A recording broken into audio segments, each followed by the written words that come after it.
Want some water? Is there water? I think there's a Good bottle. evening. My name is Judy Mills. I'm a member of St. Andrew's Episcopal Church, and I'd like to welcome you to tonight's event. Whether you're here in person or watching this online, we're glad that you're here, and we look forward to a lively panel discussion tonight. For over a year, St. Andrew's has been working to educate ourselves on the issue of housing inequity. We've learned that it's very difficult for Black and brown families to acquire their own homes, both here in Madison and throughout the nation. This results in a large gap in intergenerational wealth between white families and families of color. St. Andrew's is committed to assist groups working to combat housing inequity. Tonight, we're delighted to host a panel discussion on this issue. We have Sarah Alvarado and Tiffany Malone with us, the co-founders of Own It, a group that is working to address housing inequity in Madison. Also on the panel are Jody Pope, a homeowner who has benefited from the work of Own It, and Donna McDowell, a St. Andrew's parishioner who recently sold her home and donated some of the proceeds to Own It. The moderator for the panel is Grace Trewartha, a board member at Own It. So at this time, I'll turn it over to Grace. Hi, everybody. Welcome. I'd just like to take a minute to thank Andy and Judy and all of the other folks from St. Andrew's who have helped us put on this event. My name is Grace Trewartha. As Judy said, I'm a board member of Own It. I'm also a financial educator and created the curriculum for Own It for the participants who come through our program. So I'm really glad to have all of you join us, both in person and online. And I'm gonna allow our panelists to introduce themselves, and hopefully we'll have a discussion about the history of Own It, how it came to be where it is today, and also how the community and others here can help with our work. So I'll turn it over to Sarah now. Hi, my name is Sarah Alvarado. I'm one of the co-creators of Own It, and I also own the brokerage Alvarado Real Estate Group with my husband, and I've been in real estate 20 plus years, grew up in Madison, and I'm incredibly passionate about the work that we're doing and the opportunity for us to expand what we know, because a lot of what we need to know is not what we're taught and what we're exposed to. So I'm really grateful that you all have invited us here tonight. Hello, my name is Jody Pope, and I am a homeowner. Thank you.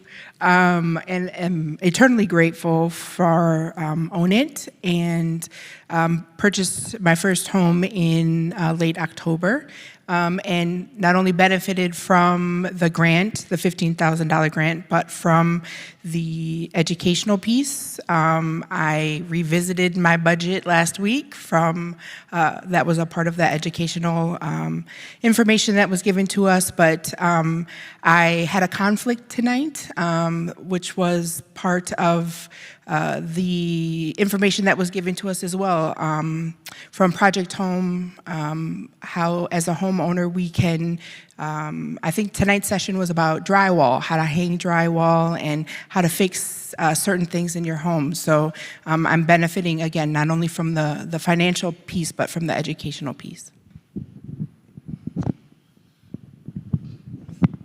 Hello, everybody. My name is Tiffany Malone. I am the co-creator of Own It, Building Black Wealth. I'm also a real estate consultant at Alvarado Real Estate Group, and I grew up here in the Madison, Middleton area. I've been here for a very long time, and I am passionate about this movement because I come from a single-family home, and I know what it feels like not to have a permanent residence and to grow up without the proper tools in regards to financial literacy and how to own things and how to build credit.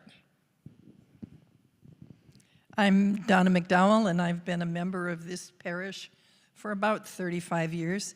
And I have participated in the outreach committee in a variety of capacities.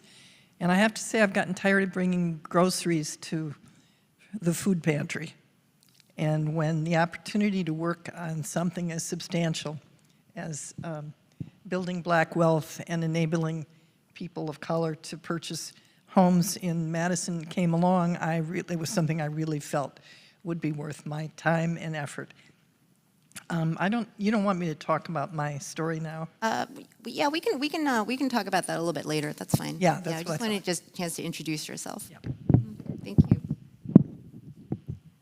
So I think I'd like to start off with some statistics. You know, we know that there is quite a large gap between black and white homeowners in the U.S. in general. I believe the last figures that I saw, white homeownership rate was about 72%, black homeownership rate was about 44%. In Dane County, the rate of black homeownership is actually much worse than that. It's only about 15%. And I'm curious, you know, Tiffany and Sarah, you know, in the industry, you know, and maybe you can relate this to kind of how Own It started. Why do you think there's an even greater gap locally in the rates of white to black homeownership? And either of you can. I think that in the Madison area, the amount of white homeowners and in the population in general, the income levels are significantly higher. So the gap in wealth and opportunity is drastic. So the prices of homes are really high. And I also think that racism plays a huge part in what our industry looks like. The majority of realtors are white, the majority of lenders and bankers and insurance agents, like it's a very white-dominated industry. And so if you don't know people, you don't necessarily get connected to what's possible. Yeah.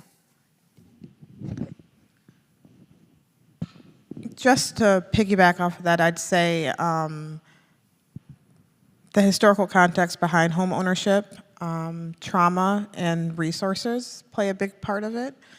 If black and brown people aren't comfortable with the average white person or know how to communicate with them or feel comfortable explaining to them what situation they're in financially, it's hard to get anywhere. So if nobody explains anything to you and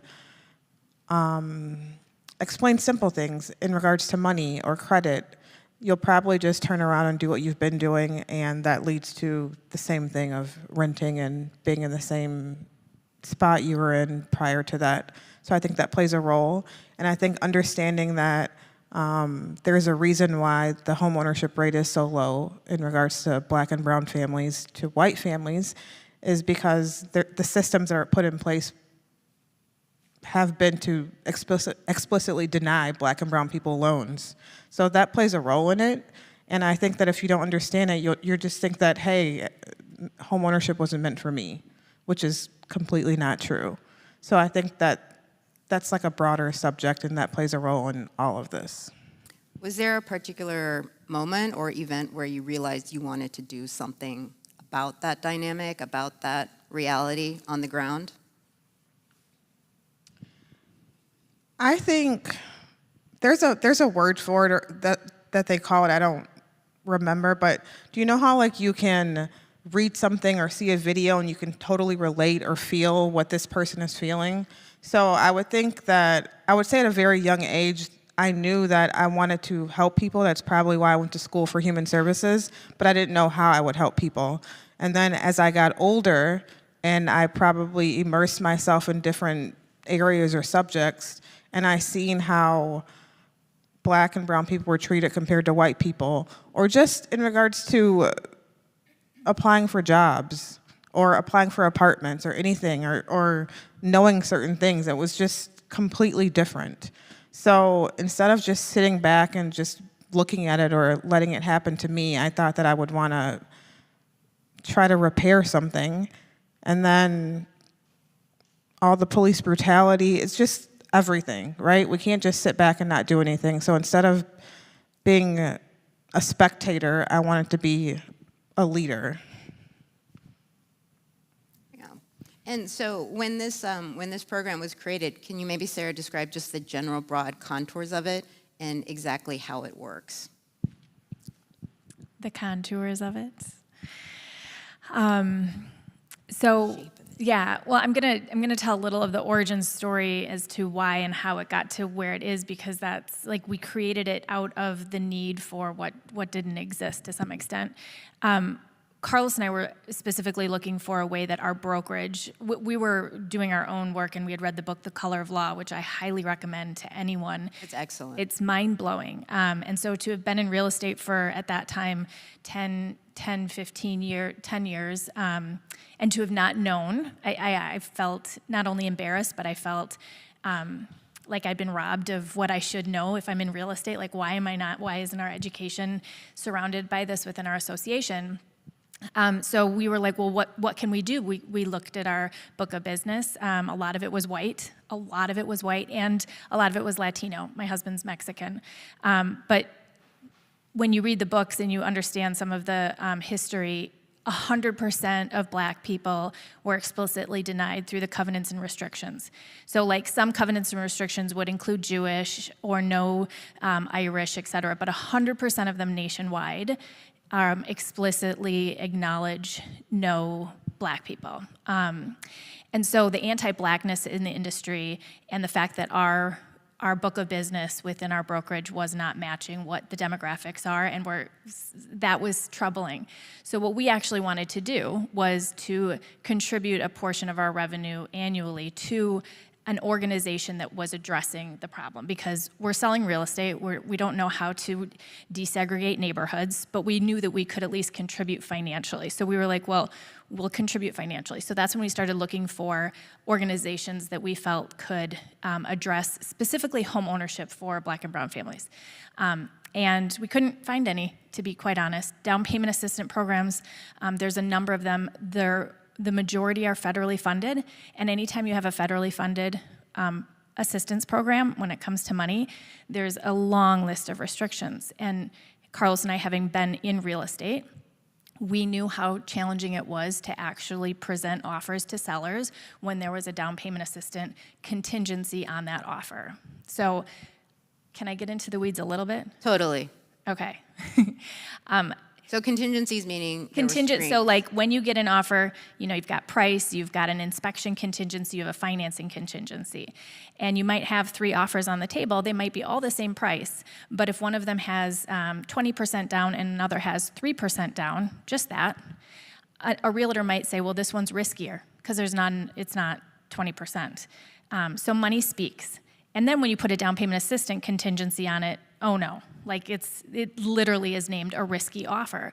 So where historically we used to have risky neighborhoods when we were redlining, which was the government's way of, that was based on race. Redlining was based on race. Neighborhoods were redlined, and the appraisal industry was based on race. So to get to now, where now we have offers that are riskier because of financial aspects of it. And when you look at up until 1968, when you could explicitly deny people based on their race, and then as of 1968, now you can't discriminate. But there's no way of explicitly funding people who have been denied the opportunity. And we all know how real estate works in terms of wealth accumulation. It's massive. It's a very good. Massive. In the U.S., it is probably the best way of building wealth for most middle-income families. Right. Primarily due to the 30-year mortgage and that ability to pay off the debt against the house over a very long period of time. And between the forced savings, basically. Right. Mm-hmm. Between the 1930s and the 1950s, $120 billion of money was lent through the homeownership and the GI Bill and FHA. 98% of that went to white homeowners. So you can imagine the amount of wealth, right, as it accumulates. So now the wealth gap is not decreasing. Since 1968, it has increased, the wealth gap. So we knew that it's not just a matter of, we don't discriminate. We need to specifically be funding in the same way that white families can gift money down through. And there is a ton of wealth transfer happening Right. every day in families from one generation to the next. That's accumulated over Right. time. So we were like, why can't down payment assistance programs be offered to families, and primarily families okay, this is the other thing with down payment assistance programs, you can't discriminate, therefore you can't make it explicit for Black and brown families. So a lot of white people take advantage of the down payment assistance programs. So when you are funding those, you're not necessarily funding Black and brown families the opportunities. So we had a lot of issues with a lot of the down payment programs, as you can see. And we were like, okay, maybe we need to go in and try and change those. But changing federally funded anything is like not in our wheelhouse. We're entrepreneurs. Not yet. I mean, we can try pushing, et cetera, and we're loud about it. So I think that's one of the things. We're a private sector, privately funded organization. We do not take money from the government, because if they're going to tell us how people can use and not use that money, that's for us what we're against. Like we stand for trusting the families that we're giving this money to. So how did you eventually get around the fair housing restrictions? What a great question. The fair housing issue is a big one, and so because we couldn't just make a fund that was for Black and brown families, we partnered with One City Schools.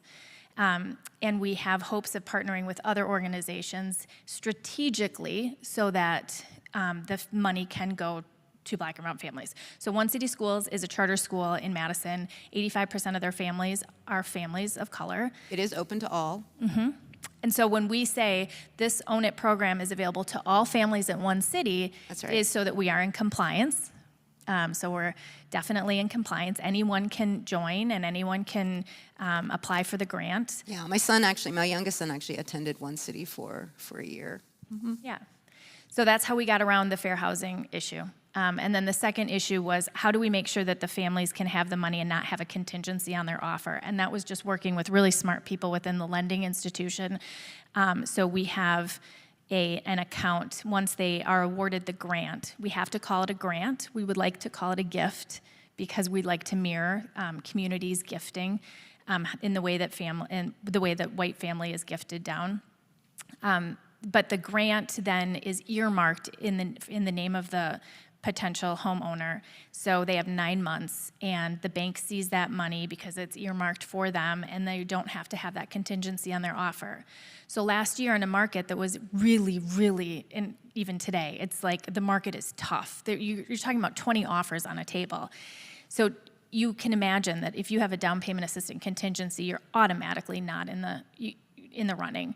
With this opportunity, we had 8 families close last year, and they were competing. They were competing offers, but they could compete, and so that's the differentiator with how it works. Yeah, and I think we're thrilled with that. I at the beginning, I would have been happy if we had one family move into the home, and in 2 years, we've gotten 8 families in. So Jody being one of them. So I think that definitely deserves a round of applause. So in terms of the program itself, it's affiliated with One City Schools.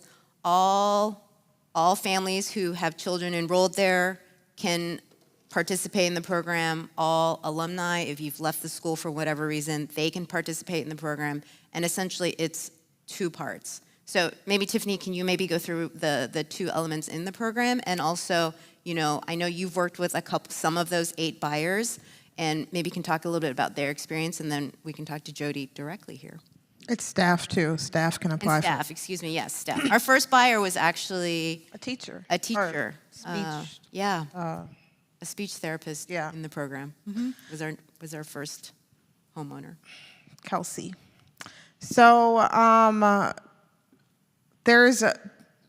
prior to the start of each class, we send out emails to the families and the staff of One City, and we blast it all over the place, and you can sign up. So participants who sign up, there's like an orientation, and we tell them everything that we've told you, and we want you to be a homeowner if you haven't been a homeowner within the past 3 years. Literally, it's education, and there's money. So you go through an education portion of the program, and you are taught everything in regards to the historical context behind home ownership. You're introduced to realtors, lenders. Talk a lot about credit building. We talk a lot about credit building with local lenders. We talk about budgeting with Grace.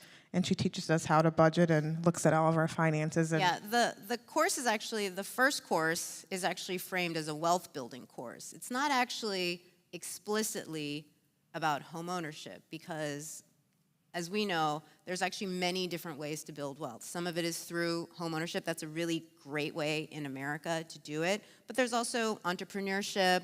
There's just investing in other companies through, say, stocks and bonds. So there's lots of different options because we want, we don't want to just say, you have to buy a home or this is the only way. I think we've been around the business long enough to remember that there was a period where homes and certain mortgages could be a millstone for a family. And so we very much focus on wealth building, and with home ownership, how does that look? What kinds of products, what kinds of mortgages, what kinds of homes do you want to get into? We want to help with that decision making. And some families will go through the actual program and not even purchase a home, but they'll just go through for the informational purposes alone. Or maybe they'll go through the program and sign or maybe purchase a home 2 years later. But we are in agreement that home ownership isn't for everybody. Some people just want a stable home and good credit and want to learn the tools to be able to attain that. And that's okay. We're not trying to pressure anybody, but we know that owning a home, how much wealth it is in owning a home from everyday people. Yeah. So maybe Jody, you can talk a little bit about, you've gone through the course, and would love to hear how you think it kind of made a difference to have it as part of your home ownership journey. I think for me, I was in the process of venturing out for home ownership, and then I learned about Own It. And so I attended the 8-week course, and for me it was sitting with the information and helping better my position to be able to apply for a mortgage. I grew up in a home, my parents owned a home, but there was never really conversations about home ownership, right? I also, I have an education and I have college debt, school loan debt, and so there was a lot of conversations for me about what does that look like, right? And so it was the educational piece and learning about the debt to income ratio and learning about especially the 4-week piece about homeownership, because for me it was filled with anxiety about this process. For those who don't come up in the process, I often talk about it's learning a different language. And so for me, it was entering into this foreign country and not knowing how to speak the language. And so knowing that you're coming in from a deficit, right, and having for myself, right, this deficit mindset already. And so the 4-week, so for the program, you attend an 8-week wealth building, and then you attend a 4-week home ownership that is really the nuts and bolts of, okay, there's a lender that comes in, and this is the process of applying for a mortgage. Go talk to people, right, and really helping build confidence. I needed that piece. I needed the permission, right, to shop around, because for me, it was I'm not a frequent flyer. My parents don't own multiple. My parents don't own multiple homes, right? I needed the permission to be able to ask these questions, and then it was the vocabulary. This is what this means, and I think that for me and for the other people in my cohort, that these were the essential pieces to really allow us to go in and speak the game. There were realtors that were associated with the class, and we could go through them or we could find our own. Again, with the mortgage lenders, we could use the folks that were associated with Own It, or we could find our own. And then there were inspectors that came and they were this is what an inspection is. This is what you should look at. This is what an appraisal is, right? This is what you should look for. And then it was, all right, you've qualified. It's time to go out. And so my initial interest was to this class really helped me think about what does becoming a multi-unit property owner look like? I have a 10-year-old son who has a health issue, and so for me, it's like, what do I do to help ensure that he's stable for the rest of his life? And so that was my initial interest. I don't qualify for any other down payment assistance, and so the $15,000 really allowed me to build on my offer. I put in six different offers, and I was outbid every other time. And the $15,000 allowed me a little bit more, game, or a little bit more skin in the game, right? And I eventually had to shift my plan, and I bought a condo, a townhouse in Sun Prairie, and the ability to come home at night and own your own, right, is something, it's a peace of mind, which is key. I might get emotional. It's okay.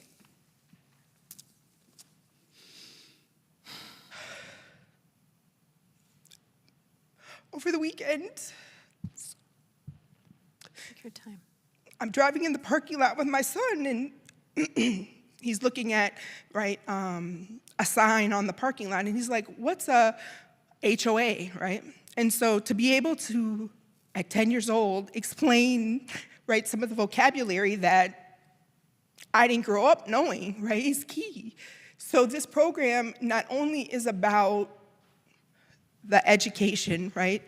It's not only about the wealth building. It's not only about the homeowner, right? It's also shifting the narrative to my 10-year-old son, right? Who at 10 years old now knows what an HOA is, right? Who now knows what a deed is, who now knows so all of the things that I'm learning, right?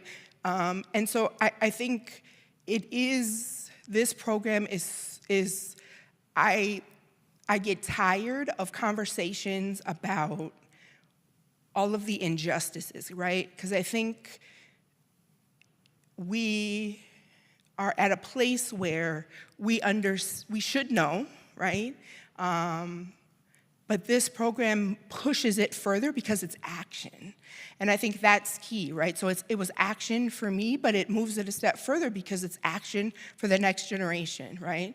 And so that is really what I am so grateful for, because it's changing the game. And it's changing the game for folks who haven't been able to play the game, right? It's changing the game for generations to come by partnering with One City, by choosing this school and choosing this population of people. And I'm eternally grateful, and my son is grateful, right? I think that's key. And it's also, it's starting a conversation, but it's also saying, all right, let's do something. And I think that is also key. Thank you. Thank you so much, Jody. And I'm probably a little biased, but I do very strongly believe that education, financial education, is as much a form of wealth as money, and that is a form of generational wealth and an asset that you pass on, as any other asset that you pass on. And I will fess up to it. My son's here right now, and he can probably tell you that we probably talk more about money in our home than the average home. So Jody, just know that you're doing your son a great service in giving him the tools to continue what you've done so far. And as much as we talk about the down payment grants, I think what I've heard, and tell me if you agree, Sarah and Tiffany, is some of the biggest value comes from that trust, the relationships that are built with the agents and lenders to have partners in this very opaque, murky, oftentimes, confusing process. Yeah, when we do talk about generational wealth, a lot of times, yes, it's money, and it is the education, and it is connections. It's who you know is so key. Yeah. And people try and downplay that, but it's, who's in your phone? No, there's no downplaying it. I mean, I went to business school, and I will tell you why. You can ask them why they went for the network, okay? So you think there's not value in that? You're fooling yourself.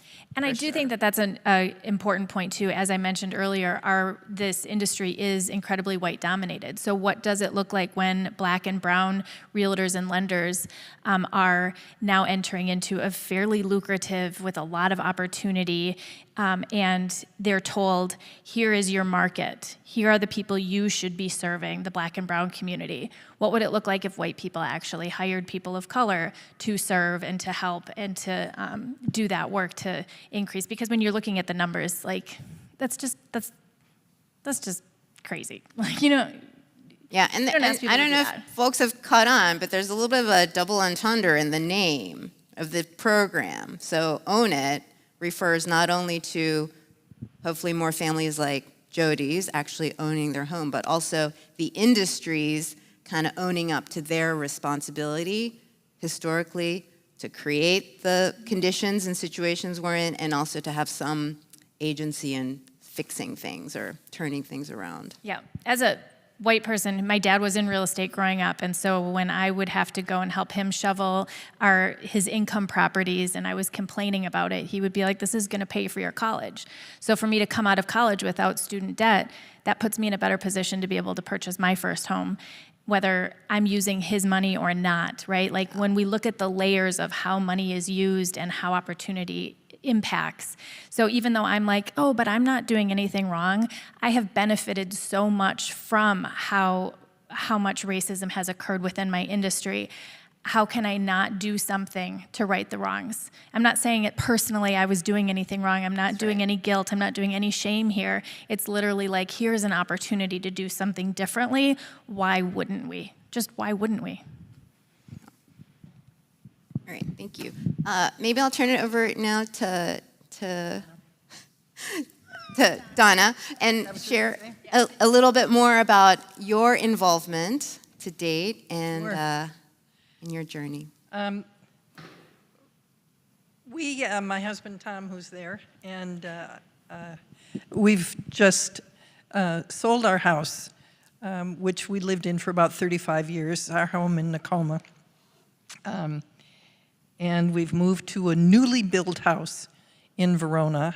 The house we lived in was about 100 years old. Now we're in a brand new house. So this is exciting. We're both in our late 70s and making the big move. We decided to get a smaller home. It's about half the square footage of our old one. And it's got about half the value too. So we're not building wealth quite the same way. We're trying to liquidate our wealth for needs that we're going to have in our old age. But while we were living in Tacoma, Tacoma's like a lot of new neighborhoods, like the Regent St neighborhood. It has a neighborhood newsletter, and we were startled to open up and read an article that actually was substantive as opposed to when was the neighborhood picnic. And this was an article that explained that in the neighborhood of Tacoma, which is proud of its history, the property deeds for about 50 years said that no property in Tacoma could be sold to a person or family that were persons of Ethiopian origin. Okay. And which was a sort of sophisticated way of talking about people of color. Tom and I were familiar with race-based home ownership and property transactions because we had lived and worked in Harrisburg, and Tom actually worked in Harrisburg with a community organization he started. The problem was identified as redlining, just right out there. But the organization he created was called CASH, Citizen Action to Save Harrisburg. It was kind of cute, right? So that was what we were doing. So we became familiar with how redlining could devastate a city and it certainly devastated Harrisburg. So we were familiar with it, but we certainly never thought that Madison was a place where redlining happened. What did we know? This was not driving our choice to get another home. We just needed to get another home, and we needed a realtor, and Tom knew Sarah because they both served on the board at Badger Rock. Carlos came and met with us, and Tom, because he does this as a community organizer, he wanted to interview several realtors. So Carlos was one of several, and I don't even know how you picked out who we were going to interview, but when we met with Carlos, he introduced us to some of the things we needed to know about selling a house and buying a house. But we got valuable information from him about the value of our home. But in the course of that meeting, he told us about Own It and about this effort to build Black wealth in this city. And I have to say that probably the idea of engaging a realtor with a social mission was more important to us than anything else we learned about what Stark was doing in our neighborhood or whoever else. So we asked Carlos if he would help us sell our house, and then we went through that horrible process of getting rid of everything you have, all of which ended up in various thrift shops. We discovered that nothing we had been saving from our grandmothers was of interest to anyone, so we just gave it all away and prepared to move to our new littler house. But during that process, our grandson lives with us. He's 17 now, or almost 17, but he's lived with us since he was an infant. And I found him one day in our living room crying. And he was crying about leaving and selling this house, which was the only home he had ever known. And I realized when I tried to understand him, you know, you always try to understand what upsets your kids, and I'm never as good at it as Jody is, but I realized that what he was experiencing was that he was giving up this house which reflected the privilege that he had acquired by being our grandson and living in this house and in that neighborhood, and that he was really frightened about what it was going to mean not to be there anymore. So that's the other part of the trauma of moving and going somewhere else, is not really understanding necessarily what the children in that household are going to experience. And this was very difficult for Malik, who's doing pretty well right now, although he's still pretty bossy. But understanding the transition that he was making as we sold this house was very important to us.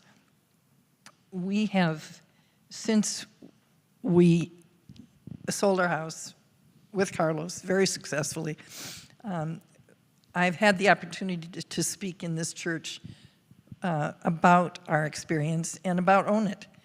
And I actually got quite emotional too, so you're not the first one, Jody. But after that, I've had a stream of people who belong to this church, who mostly live in the neighborhood, who have come up to me and said, "What is the name of that group again that you are working with?"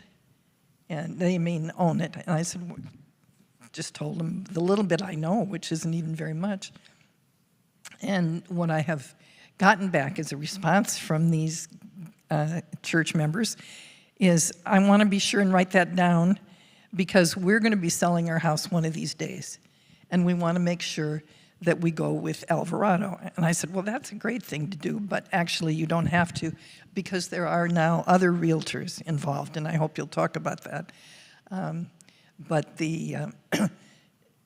But yes, you certainly should plan on that. And actually, one of our older church members said she's putting it in her will, so that when she dies, her sons will know that she wants to be sure that they work with a realtor when they sell her house, that Be like that person, everybody. Well, I'm here making my little pitch because I think this is, when people say, well, what can I do?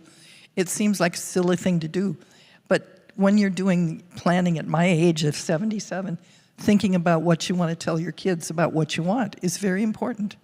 And I think you'll, hopefully from this church and from other members of neighborhood churches who are watching us online, people will begin to realize that this ought to go into your estate planning. And some people know you have to give your money to public television, and that I agree with too, but I think this is a very good thing to think about in terms of what you do with your wealth to make it work not only for your family, but for the community. I think that's all I have to say. Yeah, thank you so much, Donna. And you know, what she described in her experience is in fact one of the, what we think to be the innovative and novel pieces about Own It, which is, you know, Sarah and I are both on the fundraising committee, in addition to her and our many other roles, but that's part of it. And really, we don't want the fundraising committee to always have to be fundraising. We want to move to this self-sustaining model, which is just to have Own It capture some of the value in all of these home transactions. Think about the value in Dane County of properties changing hands in a year. Just imagine if every party in that transaction, the appraisal company, the lender, the buyer, the seller, the agent, the bank, the inspector, all were committed to donating a portion of the produce. Call it a, you know, I know tax is a bad word, but call it a tax on that to further this good. And so, you know, we didn't talk about it a lot here, but I know that that's a piece of what we're trying to do. So, Donna, you touched upon the other agents. Tiffany, I know you, all of the agents at Alvarado Group, and we have a whole network. It's on our website. You know, that's something that we want to grow and to better sustain the program in its current form. Part of the reason for that is because this is an industry-wide issue. So when we have specific brokerages or banks who want to do something, in my mind, it's doing something. It's not a movement. So having Stark come on board as a participating broker and Century 21 and Keller Williams is so powerful. And that's where it can become a movement. And when we're talking to brokerages and banks, a lot of times they don't talk to each other. It's like you're not supposed to. It's like this sharky shark thing of like, oh, we should do this. And, you know, if we can, I mean, that's white supremacy culture right there. So like, where can collaboration really grow? Like, that's where, when we see the vision of what's possible, we've gotten a significant amount of money from churches and neighborhood associations. Like Tiffany said, one of her clients, he gave $15,000. And part of the reason was, he said, you know, I got my kids through college, they've got good jobs, and they both own homes already. So this is just a tiny piece of the wealth that I would have passed down to them. And he also, I think, made $50,000 more than he was asking when he was selling his house. Like, he wasn't expecting that much more money. This is redistribution of wealth in so many different ways. Like, yes, it should be a sustainable model, and at the same time, the community can really be a part of that too. Yeah, and you know, as I think a couple of you have already said, Jody and Donna, you know, money talks. So if you're in a position to be a participant in this transaction, you know, ask those pointed questions. You know, do you support this work in your profession, in your brokerage? And that's where I think we can really, you know, have conversations with your neighbors, with your family members. You know, it doesn't just have to be, you know, and you will have those conversations now, you know, while we're all still together, to make your wishes known and to help make this, you know, come about for the wider community. So we are happy to take questions. You know, it may be a little bit challenging with the live stream audience to communicate those to Andy and then down to us. But if there are any questions from folks who are in the church right now, there is a microphone set up. We're more than happy to address them. And if there are any from Andy from above.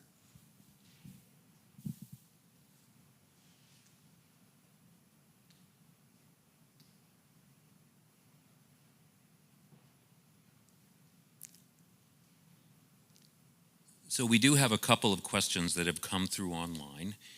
One viewer asks how you all came up with the $15,000 grant amount.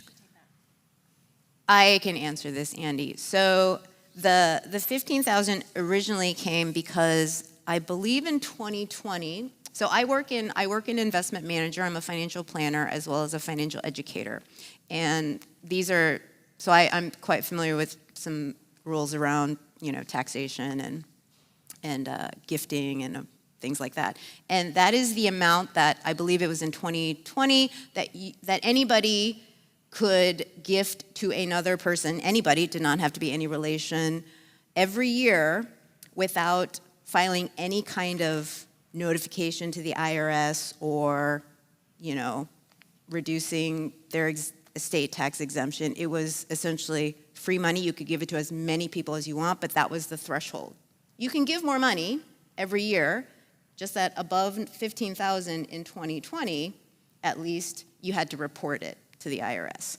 And so knowing how often family money plays a role in home purchases, grandparents allowing their grandchildren to enter the real estate market, we thought that would be a symbolic amount, with the money coming from not necessarily the family, but the wider community, the wider family in the fullest sense of the word. So that is actually the origination of that amount. The federal gift limit is actually inflation adjusted, or will actually increase over time.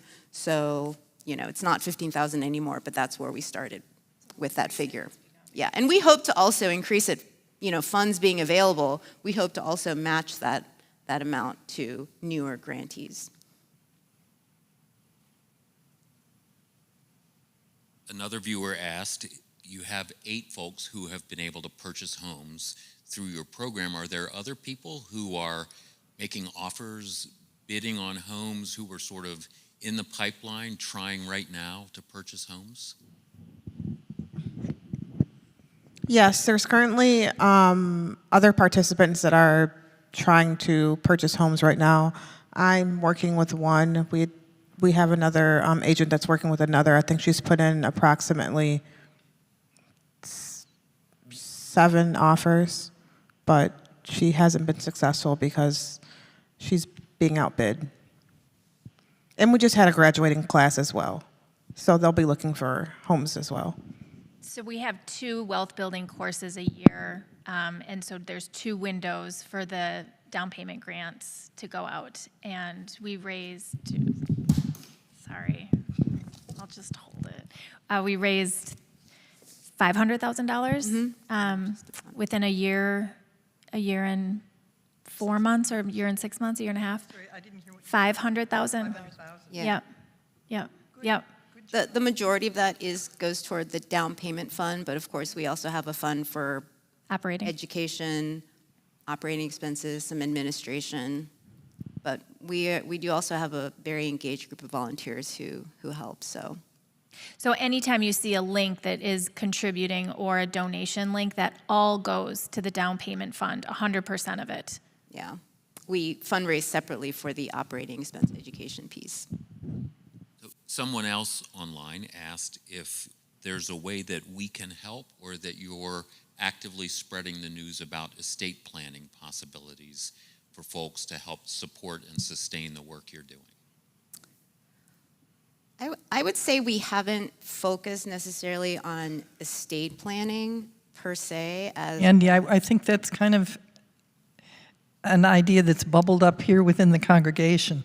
And I'm glad that we're providing that leadership for a really good idea. And you could probably tell me who it is that's thinking about that, because you know who it is who's busy planning.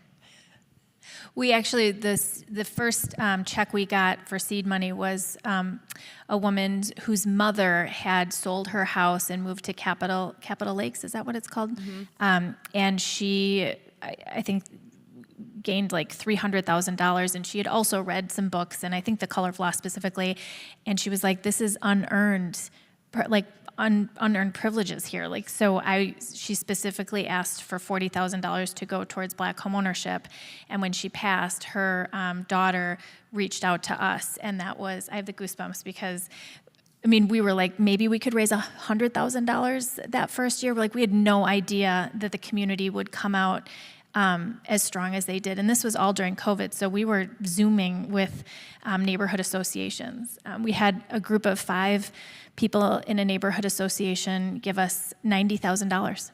And they were pooling together through their different avenues of wealth. So estate planning is definitely, it's a huge possibility. And we're a 501c3, so it's very easy to be able to transfer. Yeah, I mean, I'd be happy to talk about, estate planning to a group who's interested. I feel like everyone's going to cry here. I'm like, I'm not going to cry. I'm going to be the bulwark of tearing up. So, I like to cry.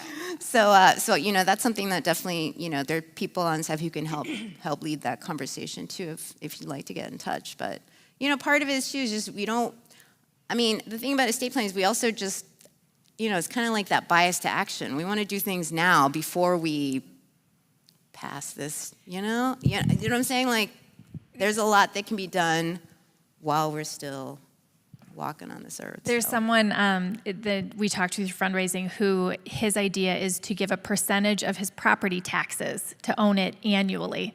Some people give monthly, but in his mind, he was like, this is my asset, and so that's how he's, playing with numbers. So I think it's what moves you, and how do you play with numbers, and you make it work. Like, when we decided how, the way we came up with what percentage to contribute to own it, we looked at what we contributed to charities, and we're sponsoring, we're doing all these realtors and lenders, they're always giving money, writing checks for galas, et cetera. So we basically just said, okay, what is that? What's the percentage of that? Let's just do that moving forward. It's possible. Yeah. I think that's also why we to the property tax point, I think that's also why the actual transaction itself can be the point of the contribution, because, property tax, that's paper wealth. I always talk about it, where they value your house and they tell you, oh, it's worth this amount of money. And you're like, well, I didn't feel that. But, when you sell a home, that's when all of that paper value, that wealth on paper becomes wealth in reality. And I think is a good point where people are potentially more open to being generous, as so many of your clients have demonstrated.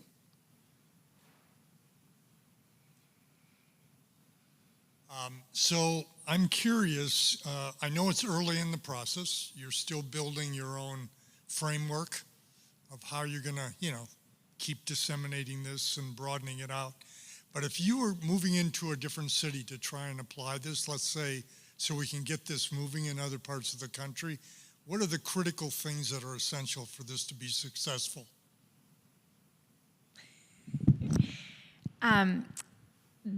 The people, the community. So this is very grassroots. So we would take Own It and play out the toolkit. Like, here's how we did the down payment fund. Here's how we created the ambassador program for the sustaining funding. Here's how we created the education program. And then it's when a community, let's say Omaha or something, says, we want Own It. All right, who's on your advisory team? Who within your community? Who are the lenders? Who are the realtors? Who are the community members that understand and can speak the stories? And then who are the Black and brown experts who are going to help with this education program, because it cannot be white-led. There's so much whitewashing in financial literacy, and that has got to change. So it's creating that diverse community, and then it's easy. Well, it's not easy, but I like what you're thinking with that question, though. There are redlining maps for just about every major metropolitan city in the U.S. Yeah, and there's a lot of money out there. This is the guy who started out his career, however many Harrisburg. with cash.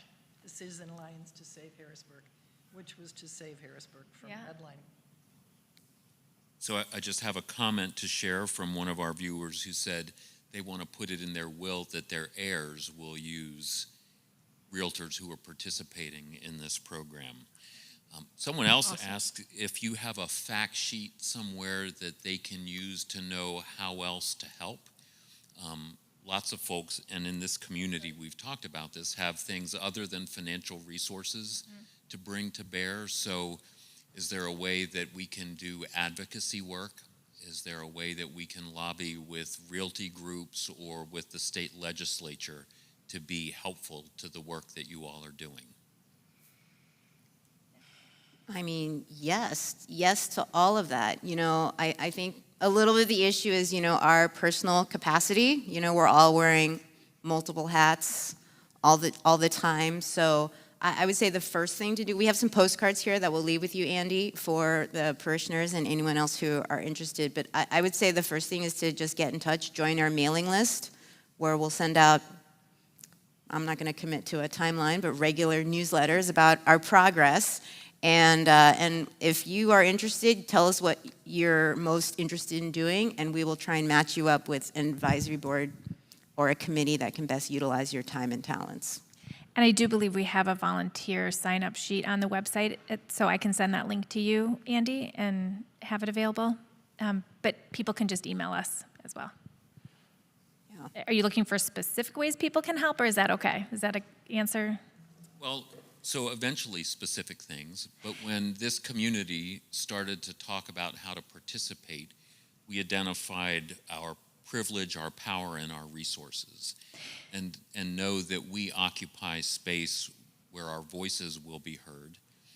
We have people who can write grants. We have people who can lobby and manage letter writing campaigns. So we have a whole bunch of folks looking for ways to support by offering the things that we can bring to the table. It is really helpful to use your connections within the real estate industry. So just what Grace said in terms of who do you know that's a realtor, a lender, a banker. You might not know a lender at the bank, but if you know the vice president of the bank, if they know about Own It, part of it is exposure and trying to get in front of all of the people. So the more people that we have that can help do that, we've had like Summit Credit Union, they wrote a check. So maybe it's not their lenders are participating quite yet, but they're there, they want to, and the more people that are asking. So maybe it's a template email, like here's some people you could send this to. Those are some ideas. And folks here all know that you all are wearing multiple hats, so not trying to make more work for you by asking how we can help, but legitimately wanting to be involved in some tangible and significant ways. So that would be great. Thank you. So another question someone has asked, you had 8 folks who have been able to purchase houses through your program. What would be a good year? And maybe that's driven by your capacity, but what would be a good year for you all as far as getting folks into houses? I mean, I would have been thrilled if we'd gotten like one family in that first cohort. Don't so. listen to her. What? To be honest, I've never thought about a good number because I think that when we first started, small numbers were big to us, and now we're thinking bigger. But I think that a great goal would be that every family that is associated with one city could be a homeowner. So, the whole entire school at one city. That's a great goal. So how close are you to being sustainable without sort of one-time gifts from folks? If as you work other folks in the industry and they start to contribute some percentage of their proceeds from their work, how close are you to being able to do what you do? And I recognize the irony in saying that, because if you want to get everybody at One City Schools into a home, What does that take? But where are you in terms of a ratio between sort of one-time gifts and ongoing contributions? Currently, 85% of the money that we've received has been from the community. So And not from the self-sustaining. not from the movement that we're talking about within the real estate industry, that's a long game. I mean, the Realtors Association lobbied against the Fair Housing Act in 1968. They didn't apologize for that until 2020 after George Floyd was murdered. So people don't want to talk about it within our world. So it's a long game. However, we have a lot of people that do care and are pushing for it. And so I would say we're not close to that yet, but the vision is beautiful and possible. We're lucky in that, I don't know if lucky is the right word, but so far we haven't had to turn away anybody from applying for a grant. Pretty much if a family feels that after going through the educational course, they're ready, they're wanting to move on, we've had the funds available. Part of that is there actually haven't been that many families who have qualified financially, even with the grant, to be in a position to own a home, and that is its own issue. But we've been able to support those who've wanted to move forward. So that's been good. But we do anticipate a point at which maybe we might run into an issue. And so that is some of the urgency behind the scenes to talk about how to devote more resources into that self-sustaining model, because I think that's really the flywheel that we want to get going. So someone says that they have sent the postings about tonight's meeting to all of their realtor friends. And they're wondering how else they might lean on folks that they know who are in the real estate business. If when you are emailing, if you could CC info@ownit.com, that helps, because then we can follow up with them as well. Just that double love. Did you have something, Jody? In the process, I wondered how radical would it be if folks who learned about Own It and saw my offer would give me the house or the income property because they knew that I was coming from Own It, instead of an investment, instead of a commercial investor, right? And so I think that is another way that I've thought about how Own It could change the game, right? By spreading the word, and how people who are supportive of this shift could support Own It is, you don't have to give up a cash donation, right? But when you're selling your home, and if you're aware of this program and you're working with a realtor and you see someone put an offer on your home and they're with Own It, right? You could choose them. And how radical would that be? How that shifts the game, right? Then it's not just about the highest offer. It's about the most meaningful, right, choice and change for the family, for your neighborhood, right? That's impact also.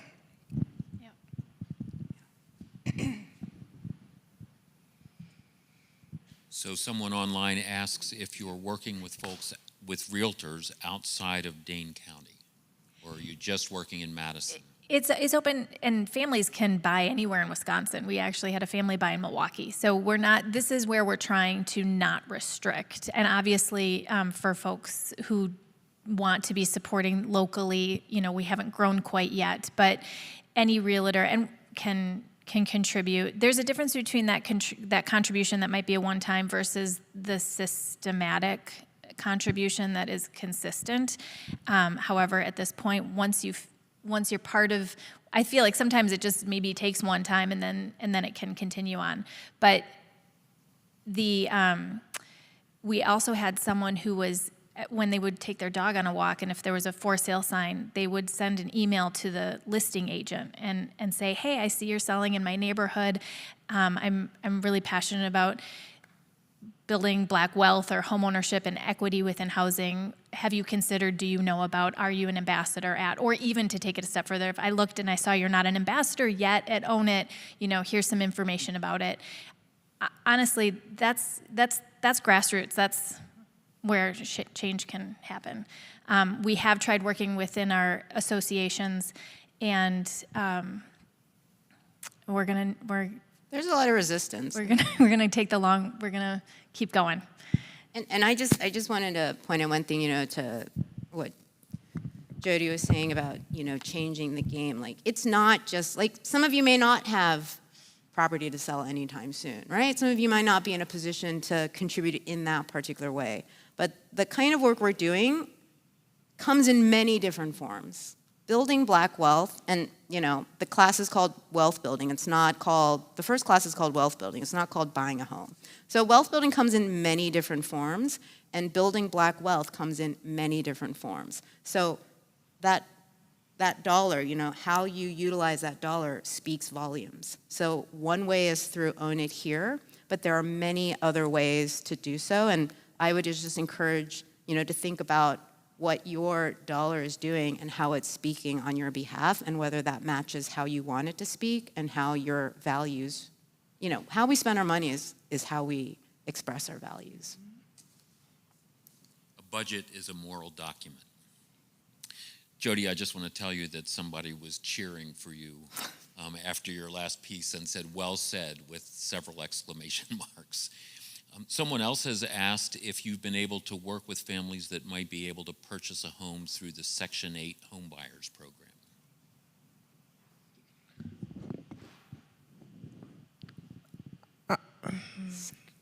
Okay, so I work with a couple participants that are in the actual program. Right now, the program is suspended because they don't have enough staff.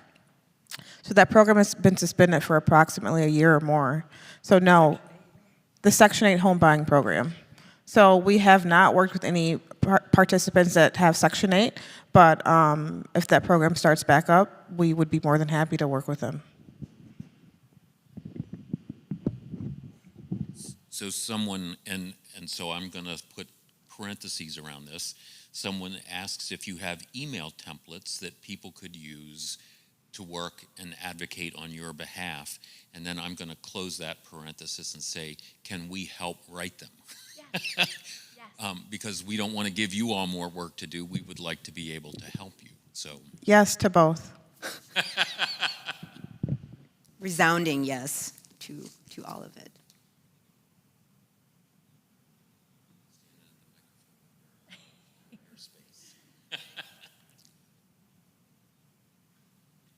So I just want to encourage, if you're watching online, you can add things to the chat, or you can, if you know me, you can text me or email me.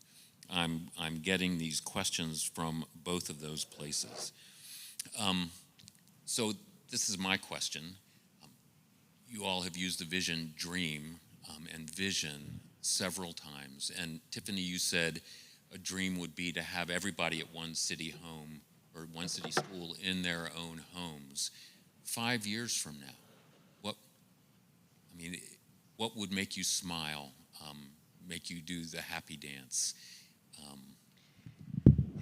Well, if I'm dreaming big, I would really like the federal government to address race-based funding around homeownership and create that for other down payment funds. So that's one of my big dreams. I think in terms of Own It, what we can do as we're showing how critical it is to not have these restrictions, and I think like what Jody was talking about, even you being able to pick whatever realtor, whatever lender you want, when you can use this money if you don't make enough money, but yet to be a homeowner, you should probably be making enough money so that you can have it, not so that it can build wealth and create equity. To have these, it doesn't make sense. So that showing how what we do can impact the local community, if that can change some of the restrictions on these bigger programs, because there is so much money in these down payment assistance programs, that would be awesome.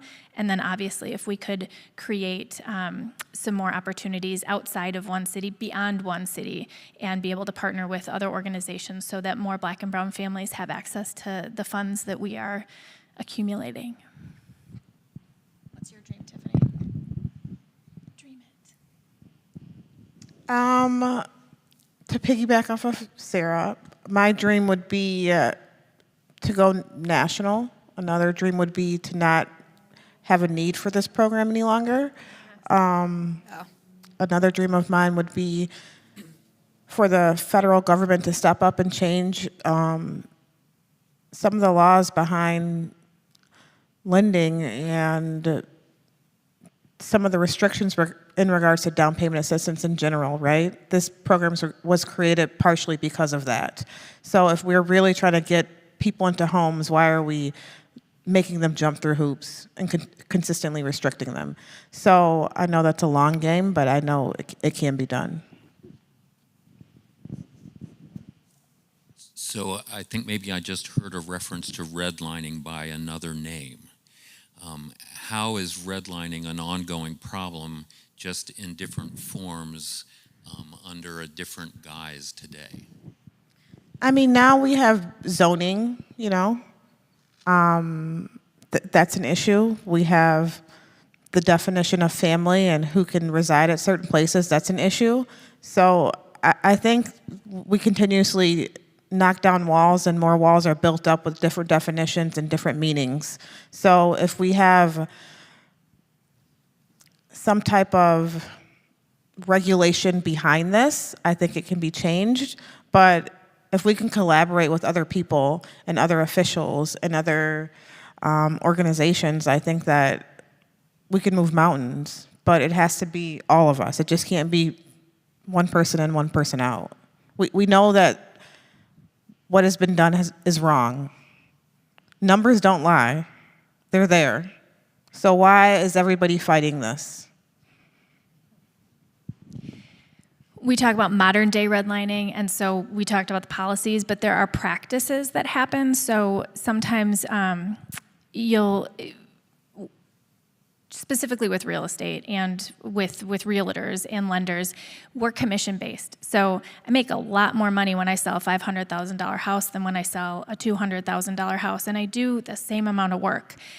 So it's very common to hear realtors say, here's my target market. It's this neighborhood. It's this price range. I don't work with down payment assistance programs. It's too much work. It's too hard.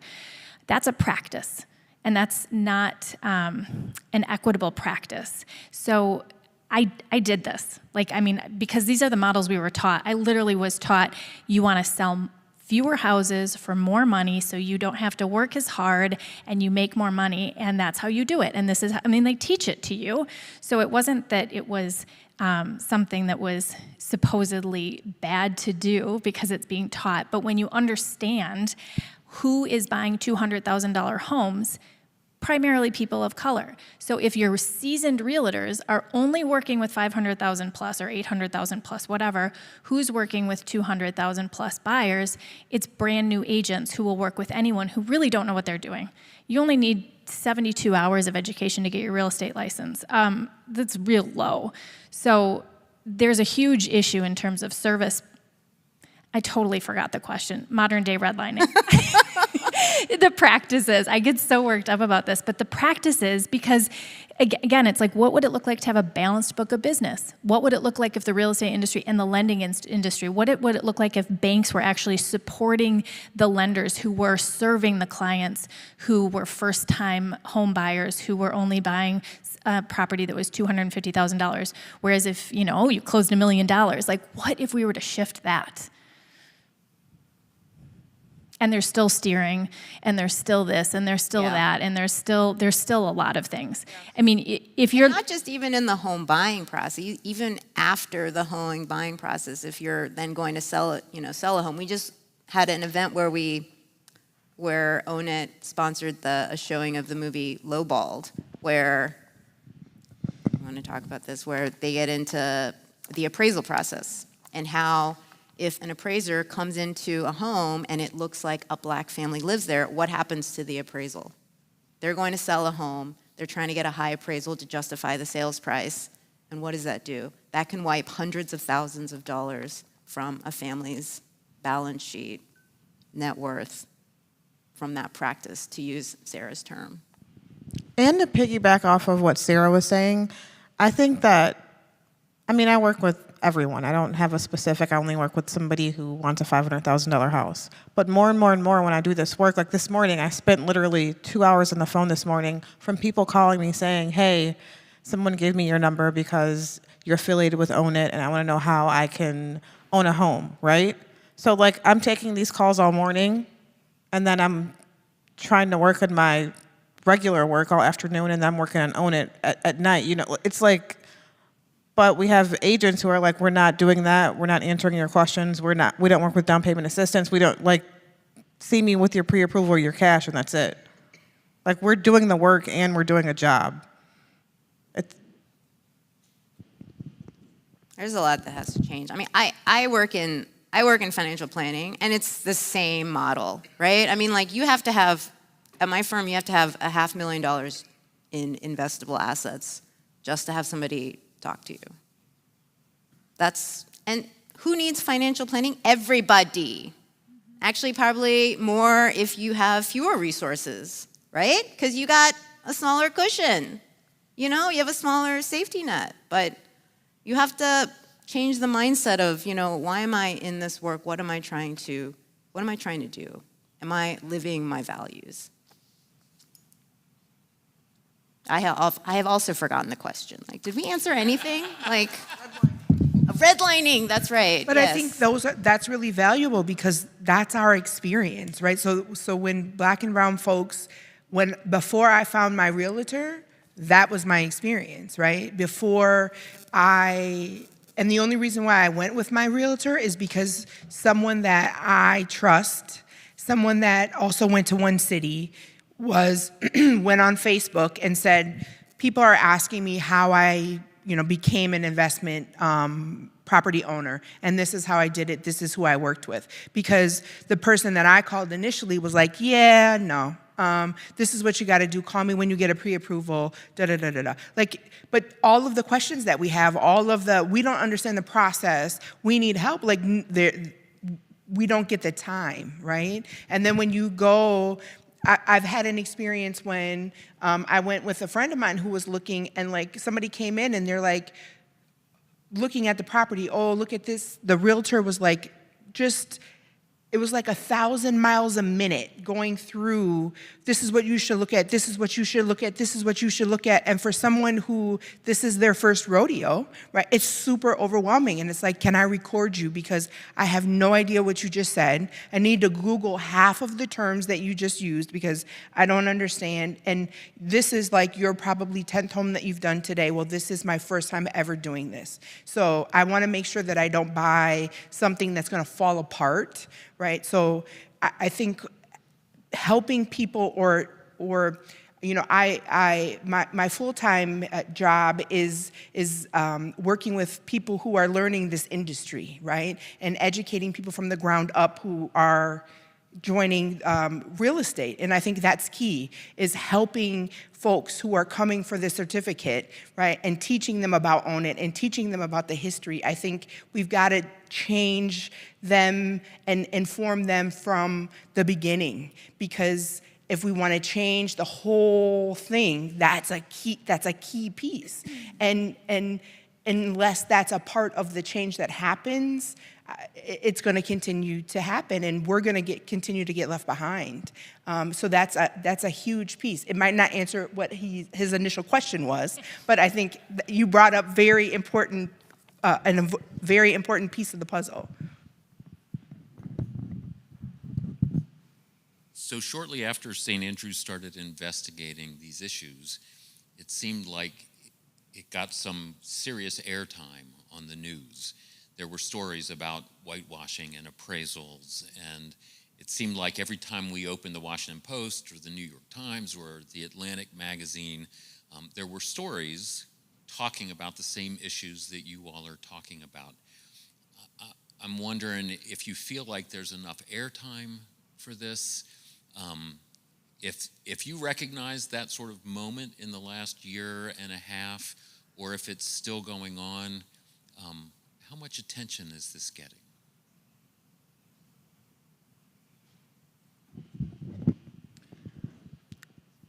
I mean, I recognize it. I read it probably daily.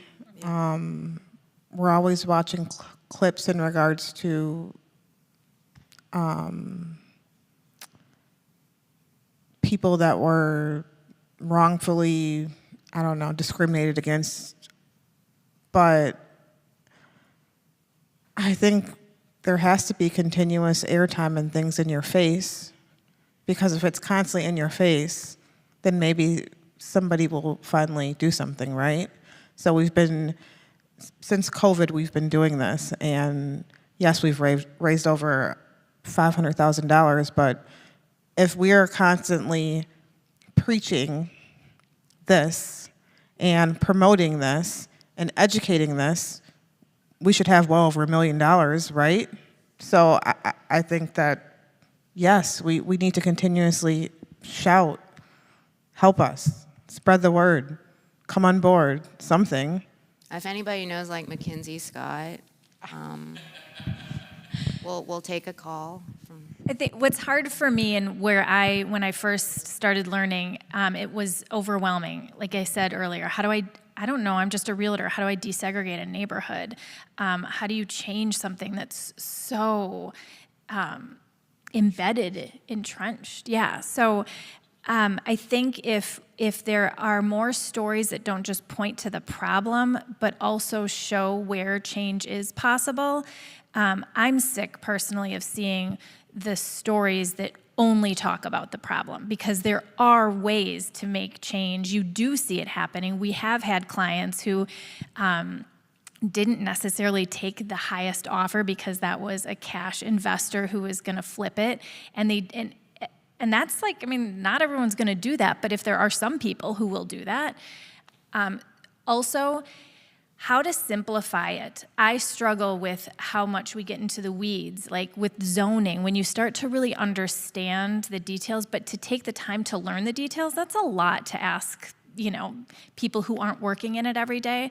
So if anybody knows how to take complicated issues and make them more appealing to and able for people to, really sink their teeth into, that would be really helpful. Because we all talk the language, and so sometimes it's like, wait, hold on, how much are we in the weeds, and where can we continue to connect with people in a way that it impacts them too?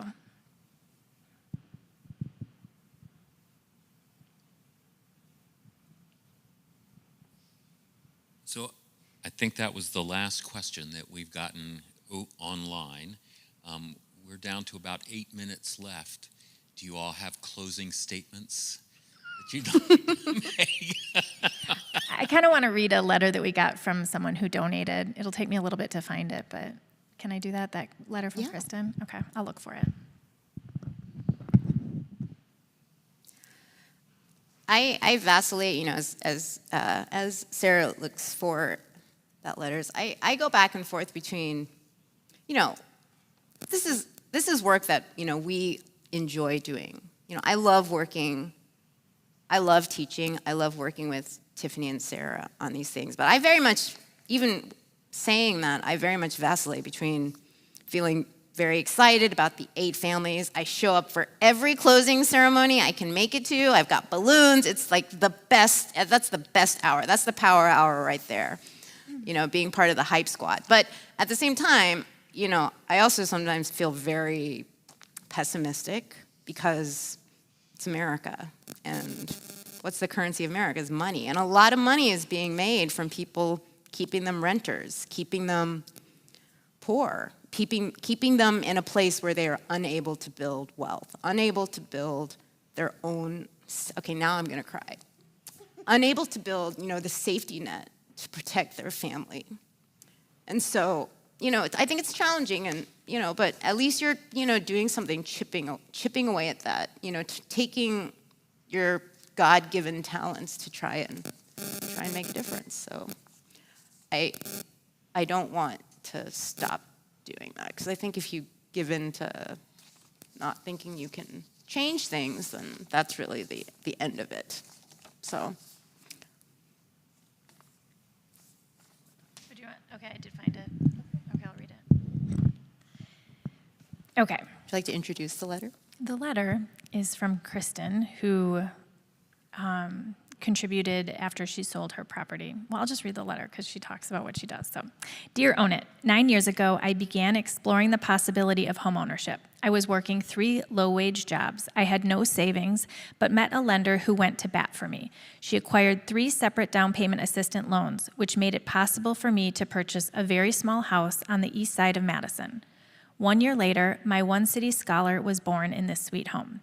In May, I decided to merge households with my partner. As I realized what the sale of my house would mean for me, elimination of my student loan debt, equity in my new house, plus money in the bank, I knew that I could not make a deposit in my account without giving a portion of my net proceeds to your organization. Because while I faced significant economic hurdles before building equity, the privileges my whiteness has afforded me, not only as I navigated my first mortgage approval, but throughout my entire life and lineage, is undeniable. In fact, privilege is too soft a word, because my family's privilege, granted through settler colonialism, is built upon theft, violence, exploitation, and exclusion. This is not a donation. This is a tiny step toward repair. I personally benefit every day from the culture and resilience of Black communities, and as I settle into my beautiful new home, situated in a historic neighborhood where my great-grandparents settled 100 years ago, my commitment to reparations and visionary community development feels more rooted and expansive than ever. Thank you for the work that has gone into this pilot program. I hope to continue conversations with you about its growth. With humility and gratitude, Kristen Ford.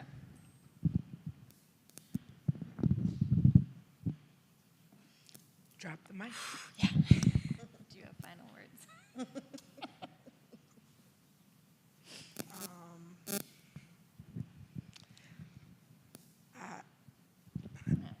Yeah, I'm going to get emotional from that letter. Right? Because I know Kristen. Yeah.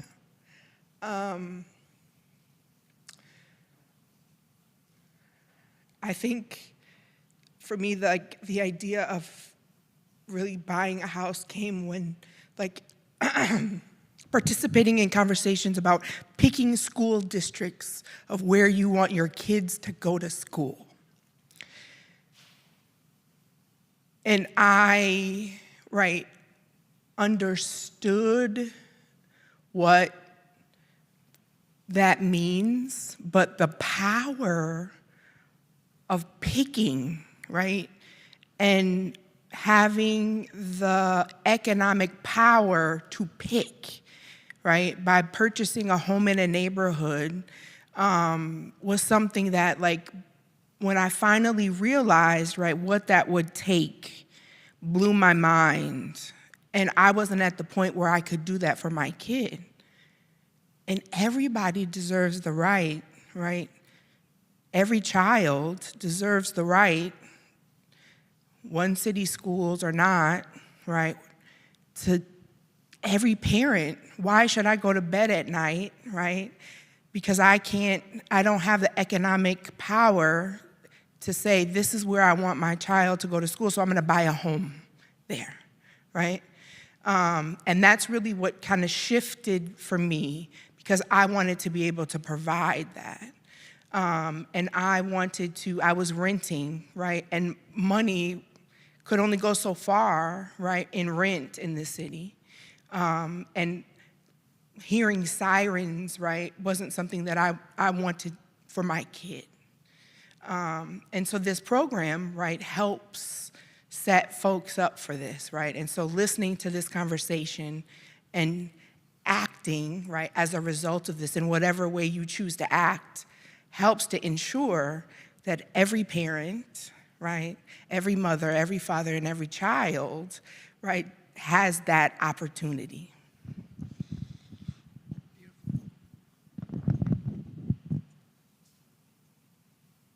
Close it out, Grace.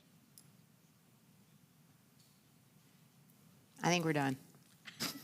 Anyway, thank you. We've had a couple of mic Andy. drops there. So a couple of folks have asked online if this will be recorded, and I just want to be able to answer them yes. Yes. So you can click on the same link that you clicked on to get here tonight and view the recording. Tomorrow, when it becomes available, I'll edit out the half an hour of the intro screen that was on there. And so a cleaner version of it will show up. And then I'll make that available to you all so that you can download it and use it however you want. That'd be great. Thank you. So on behalf of the folks here at St. Andrews, I want to thank you all very much for the work that you're doing, the vision and the dream that you hold out for all of us to aspire to, and especially for coming here this evening and offering your time to help move us along in this journey and this process. And we all look forward to walking this path with you and doing anything we can to help support you in your work. So thank you. Thank you, Father Andy.